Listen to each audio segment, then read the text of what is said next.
Hello, Bill Molyneux here with Bill's History and Wargame World. I'm at the Maryland Veterans Memorial Museum, and take it away. Hi, welcome to the museum.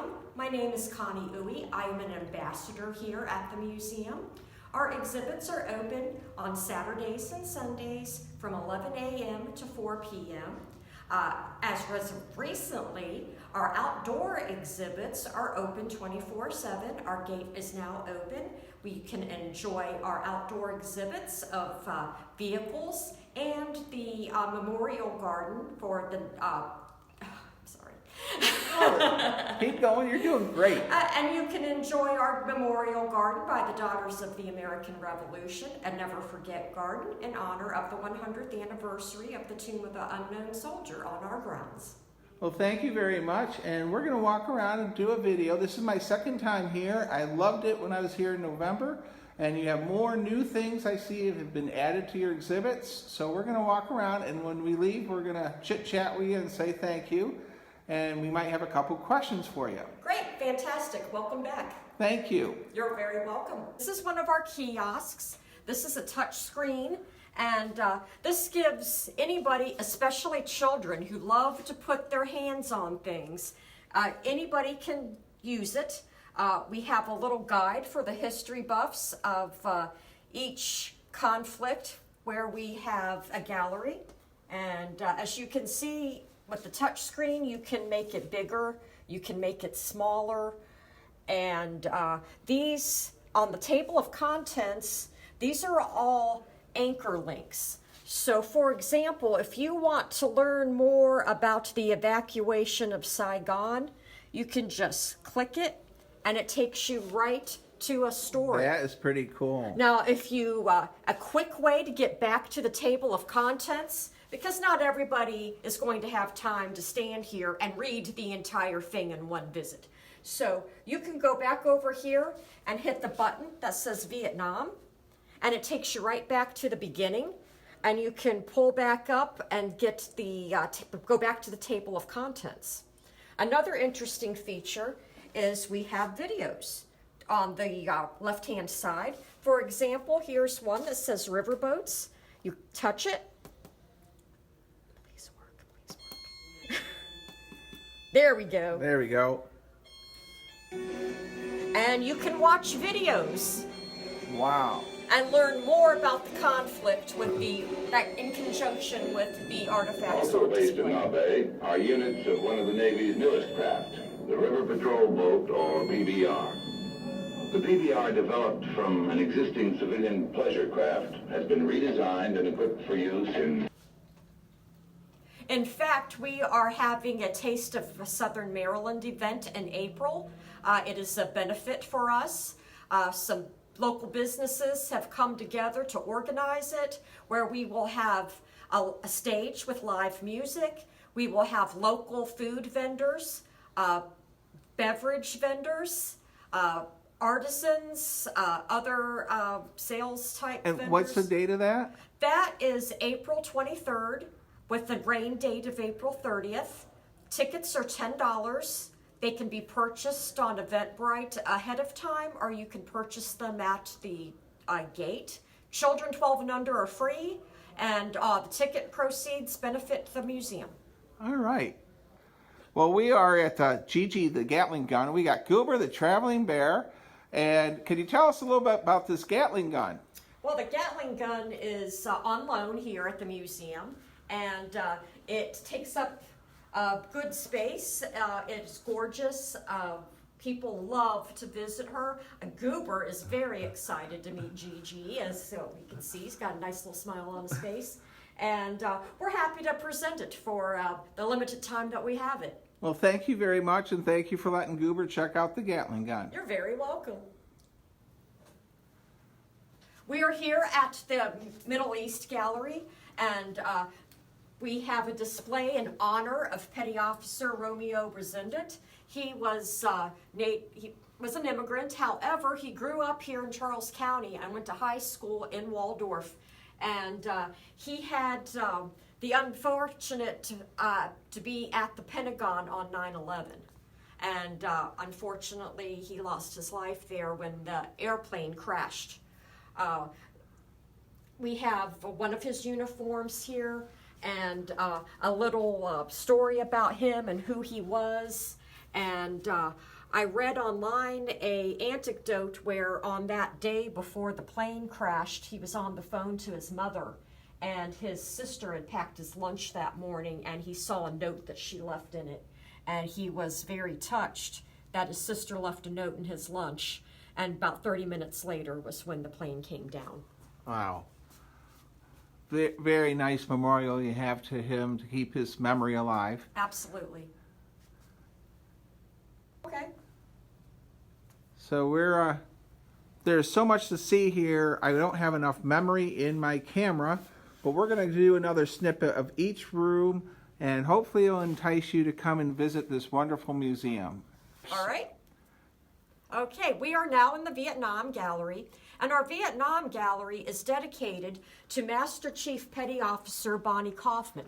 Bonnie Kaufman was an air traffic control officer during Vietnam. And when I give tours, I mention that when most people think about women serving in Vietnam, they think of nurses. And though there were many women who were nurses in Vietnam, nursing was not the only profession a woman could do in that era, as proven by Bonnie as being an air traffic control officer. Or not an officer, she's air traffic controlman. She was enlisted, not an officer, so... Okay. All right. What Sorry else do we about that. have that's very unique? I mean, you have some wonderful display items Yes. Aside from an actual booby trap and a story of the booby trap, this is actually my favorite. This is in honor of the Vietnam Wall, and it tells a story. And the story that it tells is you see a veteran who has obviously lost a leg. He's visiting the Vietnam Wall. And as you and I would go to the Vietnam Wall and see the names of the fallen on the wall, this veteran, he sees the faces of the people that he knew whose names are on that wall. So as we are only looking at names engraved in granite, he's seeing the people. That is an incredible I love display. It. This Yes. is my favorite. And of course you see a member of Rolling Thunder who's also a veteran, and he is at the wall and he is offering a salute. Very nice. Very nice. All right. Where would we like to go next? Okay, we can head on over to Korea. We are in the Honor Hall to honor all women veterans. This entire wing in the hallway is dedicated to the service of women from the beginning up to the Revolutionary War all the way to present day. Wow. And it's just, I could spend all my memory on my phone camera just going through all of these. This is a must-see museum, and it's in a timeline all the way through. Very nice. Yes. Hello again. We are at the Korea Gallery. And right here, I tell the children that this was the iPhone of the day, and they get a really big kick out of it. This is a real ejector seat. And we always tell people that when the pilots would have to eject, they would need to keep their back straight, or otherwise they will break their back. Wow. There's a Sabre jet. There is so much to see in this museum. What is that big camera, ma'am? This is an aerial camera, and the kids really get a kick out of it because they have never in their lives seen a camera this big before. Because you have a camera is in your phone that's probably more powerful than this one. But this aerial camera would be a camera that would be affixed to an airplane, as so photographs would be taken while in the air. Very neat. Yes.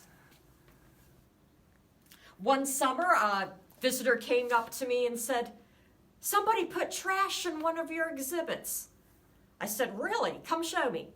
So we come over here, and he points to the Tootsie Roll wrapper in the display. Well, I explained to the gentleman that that was not trash. We did that on purpose, and we have the true story. Since then, we put a sign telling the true story of the Tootsie Rolls. It's a very interesting story where over in the Chosin Reservoir, the Marines there were freezing, they had no food, and they needed to have some more ammo delivered to them. Well, the code name for the particular 50-60 caliber bullet was nicknamed the Tootsie Roll. So they call in for supply delivery and ask for so many thousand Tootsie Rolls. Well, the person doing dispatch that day was new, did not know the code, and sent them literal Tootsie Rolls.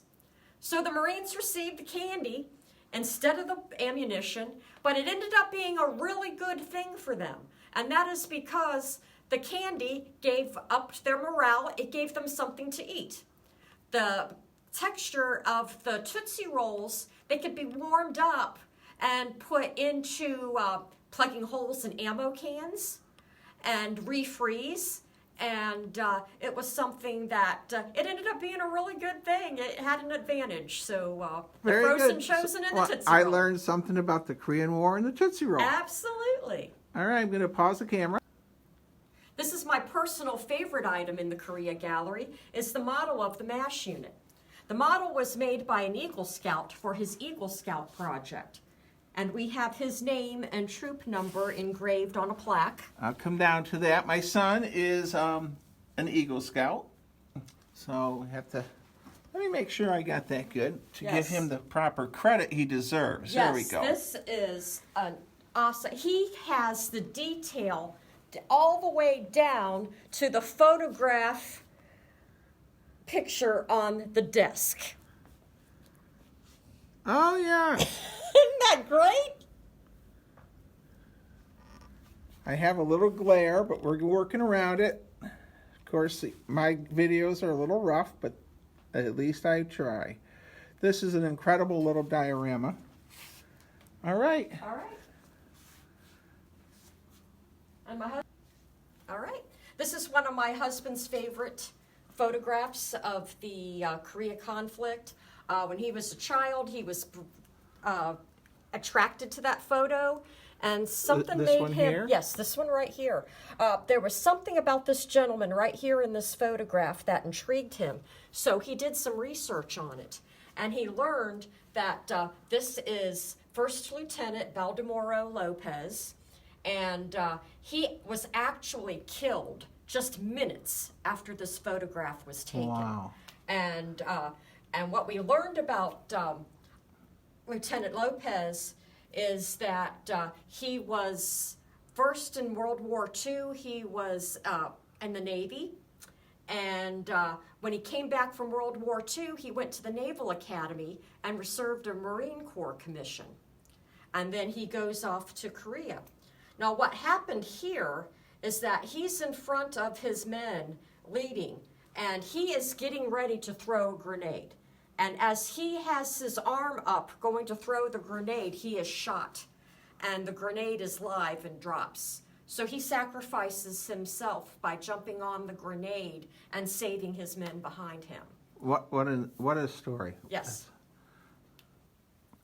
We're in the World War II gallery, and we have a monument to the Army Nurse Corps.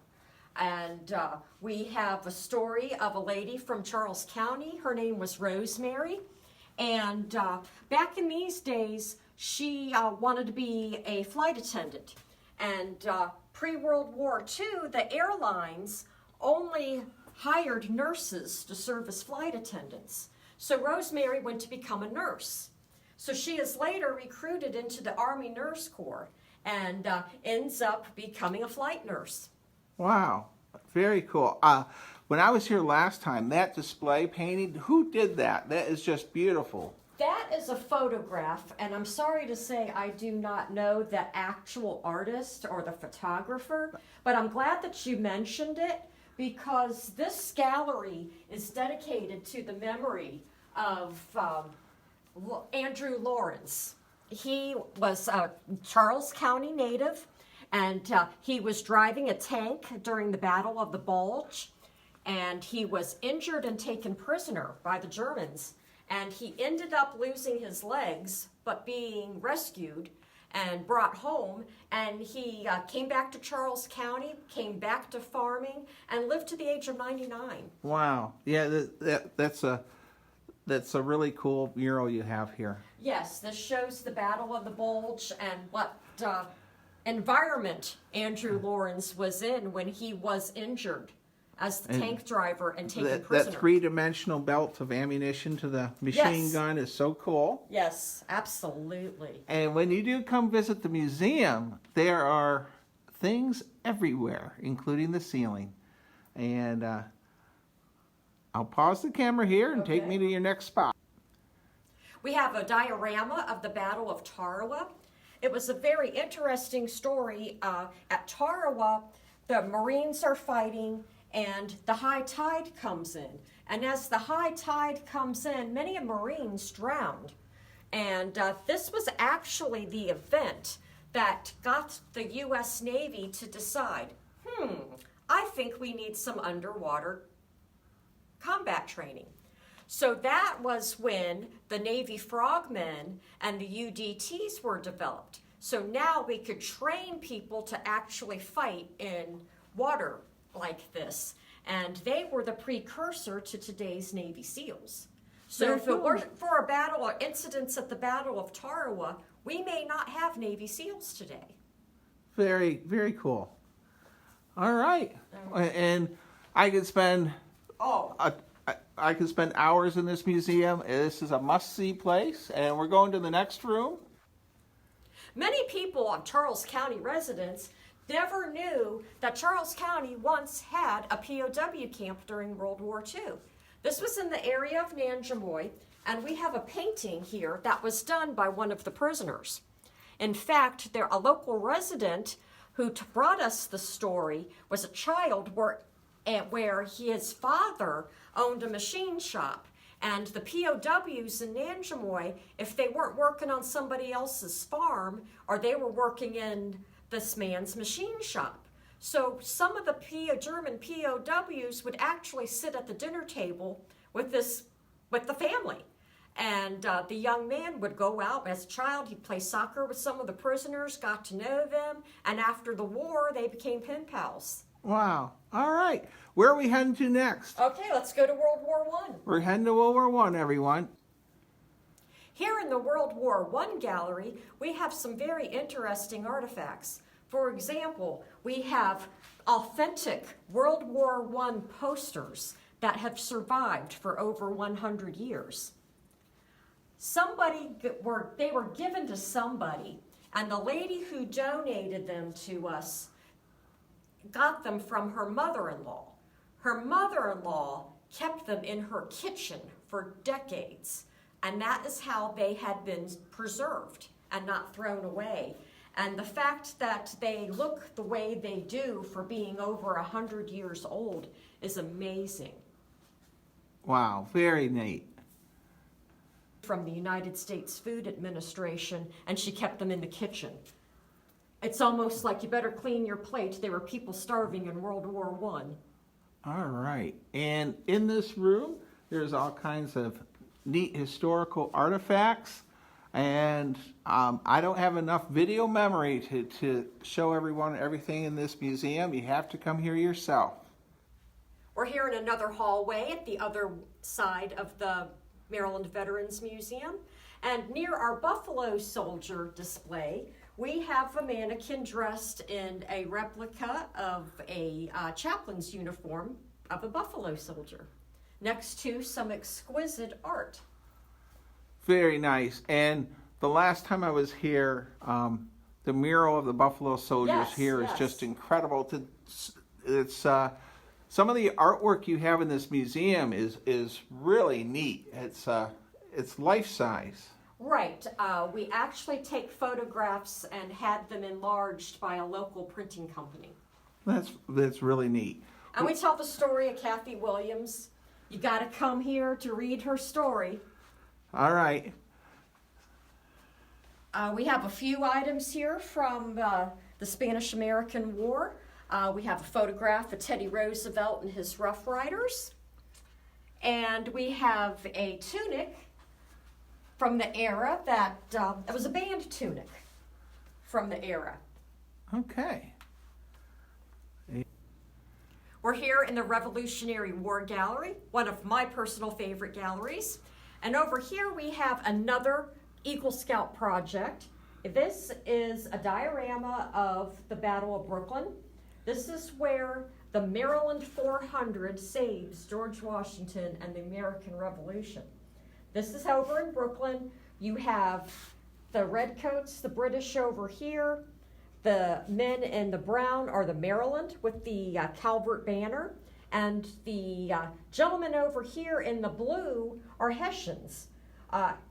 Hessians were German mercenaries paid for by the crown to fight for the British.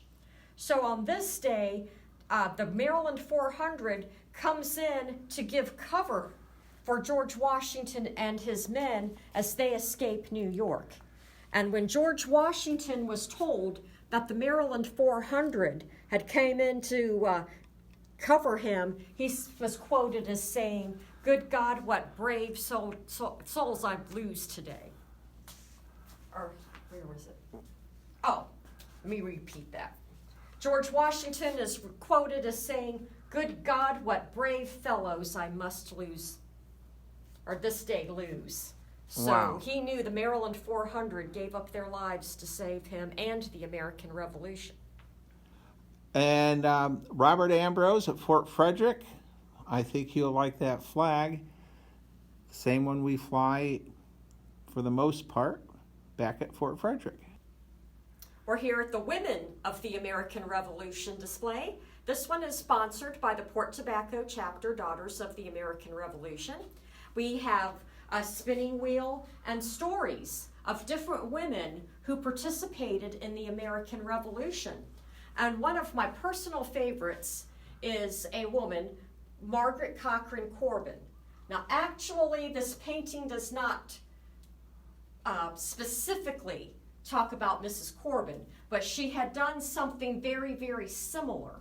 And Mrs. Corbin is the only woman who was on record by paperwork and supporting documentation to say, yes, this woman did what she did. But what happened was, during the early days of America, when there were wars, women were camp followers. These women served as cooks, nurses, men. They were out of harm's way, but they were nearby. And Mrs. Corbin was there with her husband at the Battle of Fort Washington in New York. Her husband worked the cannon. Her husband was shot and killed in front of her while she was near the camp. And for some reason, she knew exactly what to do, as she just joined right in the battle and just started working the cannon. Eventually in the battle, she would be shot in the shoulder and taken prisoner. Eventually, she would be freed in a prisoner exchange, but her wounds never healed. She never regained use of her arm, so she had people, there were documents on record of the brass saying, hey, this woman was injured in this battle and now she can't work, she can't move her arm, she's going to need some assistance. So in all intents and purposes in reality, you could say that not only was Margaret Cochran Corbin the very first American woman to serve in combat, she was also the very first American woman disabled veteran. Wow. Very few people know that. All right. All righty. During the Rochambeau Trail, as Rochambeau comes from France to help George Washington in the Revolutionary War, they come down on their way to Yorktown. Two of Rochambeau's men visited Charles County, Maryland, and we have the documents on record to prove it. And this painting was commissioned to depict the visit of Rochambeau's troops in Port Tobacco. Very cool. And from where I live in Nottingham, Maryland, where our post office is, we have a roadside marker that shows where Rochambeau and his French troops spent 2 nights on their march to Yorktown. Absolutely. But there was also the Rhode Island Regiment, 1st Rhode Island Regiment. They were mainly free and formerly enslaved African Americans. They served in multiple campaigns that are listed here on our display. Very nice. I'm learning so much today, and I really need to say thank you for taking the time to take me around your museum. All right, well, what room are we in now? We are in the 1812 gallery, and this is the USS Constitution, the very first American frigate to defeat another frigate in battle. Wow, and the work you all did to make this is just phenomenal. And may I ask, why do we have some oranges on the deck of the ship? Because oranges contain vitamin C, and this era, if you're on ship and you have a vitamin C deficiency, you're liable to get scurvy. So the oranges were for them to supplement their bodies with vitamin C to help prevent scurvy. That is such a nice touch that you added that. Absolutely. We had young men on board that they used to call powder monkeys. They're about roughly 9-year-old boys. The reason they were used was because they were very small and they could get very quickly through small spaces on board the ship to help bring water and powder to help the cannon, for the use of the cannons. Another very interesting story about the United States Constitution that we cannot leave here without mentioning is that the USS Constitution has never been decommissioned by the U.S. Navy. It's still in existence today. She is docked in Boston. The CEO, the current CEO, is the very first woman to CO the USS Constitution. She goes out to sea briefly to turn her around from the sun, and it's also a museum where people can tour and visit, and U.S. Navy personnel still receive orders to serve on board her. Another interesting tidbit that many people do not know about the USS Constitution is that in the Indiana area is a forest called Constitution Grove. What they do is they grow the exact species of white oak tree to use the wood to make repairs on her. Wow. They repair her with the very same species of wood to keep her historically accurate. Thank you. You're very welcome.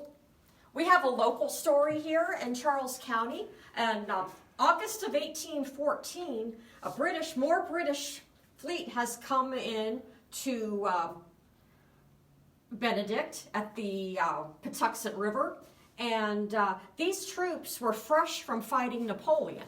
So they were sent, as soon as they finished fighting Napoleon, they were sent down to invade the United States. So they come in here on the Patuxent River in the town of Benedict. Now at this time, Benedict was a large town, and it was very populated. Well, when the townspeople would look over and see thousands of British ships coming ashore, what this display depicts is what happened.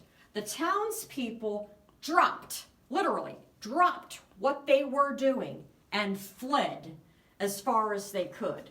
Wow. Now, legend has it that one of the families, on their way out, decided to poison a bucket of whiskey. Hopefully the British would drink it and hopefully kill them. But that's a legend. That's a legend. It's a legend. All right. The only house in Benedict from this invasion that still stands is called Maxwell Hall, and it's a historic landmark and museum today. And there's theories as to why it was the only house the British did not burn down. We think they may have took it over and used it as headquarters and held the family hostage. We're not 100% sure, but it's one of the working theories. Okay. No trip to the 1812 gallery is complete without visiting the birth of the Star-Spangled Banner.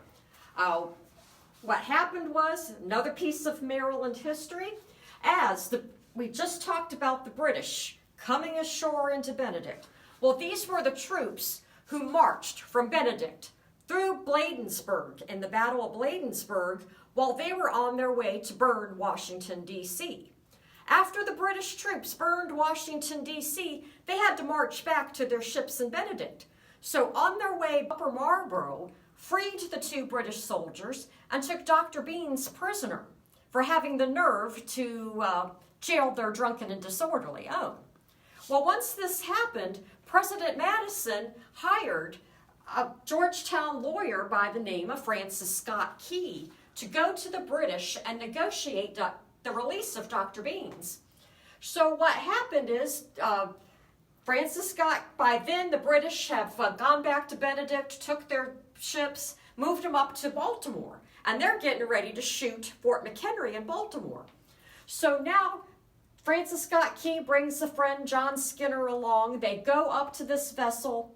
They negotiate the release of Dr. Beans with the captain. And luckily for Dr. Beans, he was a doctor. So while he was a prisoner, he is tending to the sick and the injured British sailors. So of course, okay, it's like, okay, Dr. Beans, you can go. So they get ready to go. They're on this little boat. And by now it's dark. The British are bombing Fort McHenry. So you got Dr. Beans, John Skinner, and Francis Scott Key on this little boat headed back to Baltimore watching the fireworks, the bombardment. And they couldn't see anything until the sun came up and the smoke cleared. And then they saw that the flag was still there. Francis Scott Key goes home. He writes a poem called The Defense of Fort McHenry. And legend has it that it was John Skinner who had it published, had the name changed to the Star-Spangled Banner, and come back another day for another story about how a Maryland woman made the Star-Spangled Banner our national anthem. All right. We're here in the Civil War Gallery, and depending on what side you were on, it could also be called the War Between the States, but that's another story that does not belong here. But we will move on to more Maryland history. Lots of history. We love Maryland history. Lots of history in Maryland. This was the first time blood was shed in anger in the Civil War. And here's what happened.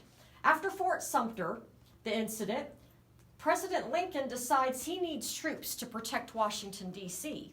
So what happens is the Massachusetts Regiment is going down to D.C. But if you know about anything about travel at the time, they had to travel by railroad.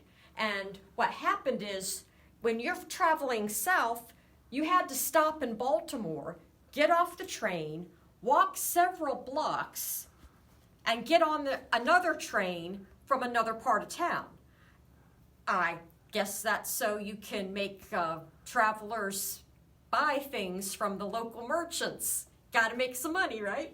So anyway, as the Massachusetts soldiers are getting off the first train on their way to the second train, they are confronted by a violent mob of Confederate sympathizers who do not take too kindly Yankee troops in their state. So, of course, in pure Baltimore fashion, there is a large riot, and people are dead on both sides. One of the Maryland civilian dead just so happened to be a friend of a traveling teacher by the name of James Ryder Randall, who was away in Louisiana teaching. And when he got word of his friend's death, he wrote a poem that was called Maryland, My Maryland, that eventually became what is now the former state song of the state of Maryland. Very cool. All right. Very quickly, this is something that a lot of people did not know. Did you know that we had a balloon corps during the Civil War? As a matter of fact, this is a model of what we call the very first aircraft carrier. Both sides would use hot air balloons for reconnaissance and to deliver messages. And we have a booklet. When you come to visit, you may come and browse the booklet that gives you more details about the story. Well, thank you very much. Right. In this display, we see different items that Southerners would use to be a substitute for coffee. During the war, the North had a naval blockade, and certain items, such as coffee, could not be delivered to the South. So they tried different ideas of trying to make their own coffee substitute.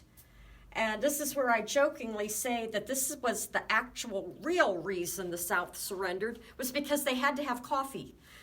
All right. I have another artifact here that I'm excited to share that one day will be in the 1812 gallery. Come to visit and I'll tell you the story about how I got it, but I just want to share this to you. This is a copy of an actual paper that was in the papers of Samuel Hawkins. Samuel Hawkins was Charles County CO of a unit of Charles County troops during the War of 1812. And this paper was written just several days after the British invaded Benedict in August of 1814. This is a letter written by the commander of the Port Tobacco troops, and it was written, it says, compiled in Port Tobacco, 23rd August, 1814, by order of the commander, J.T. Stoddard, aide-de-camp. And I'm trying to remember who he was aide-de-camp to. I have it written down. Come to visit me, I'll look it up for you. All right. But I've got to read this real quick because you're going to love this. Go ahead. It reads, Citizens of Charles, the enemy are in possession of the capital of your country. The section which you inhabit is exposed to their ravages and will be visited by all the calamities of war when on the return of the enemy. To arms, let no man be found from his posts. The crisis calls for the energies of the nation, and none shall be said that the people of Charles were not among the foremost in the ranks, where national honor and personal security are at stake. Rouse, my fellow soldiers, and gird on the armor of defense. Prove to this presumptuous foe who has polluted your soil by his tread that the blood which flowed in the veins of our revolutionary fathers still circulates in those of their descendants. Hasten on to the camp and share in the glory of chastising the insolence of the invasion of our soil. You gotta love it. All right, well, here we are. Come and visit at the Maryland Veterans Memorial Museum. And your hours again, and if someone comes, how do they see you? Because you know everything about the museum.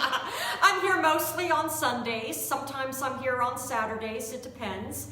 The galleries are open right now on Saturdays and Sundays from 11 a.m. to 4 p.m.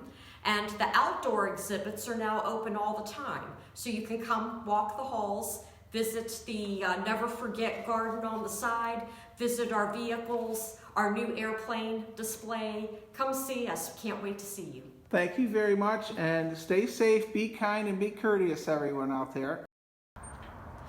A couple of years ago, the local Daughters of the American Revolution, the Port Tobacco chapter, had adopted the garden here and dedicated it as a never forget garden on the 100th anniversary of the Tomb of the Unknown Soldier. And we come by, and the chapter members will come by and keep the garden pretty for us. Very nice, and of course it's February, so we don't have a lot of... The roses are sleeping. But now I see something's coming up. Yes. So spring is around the corner.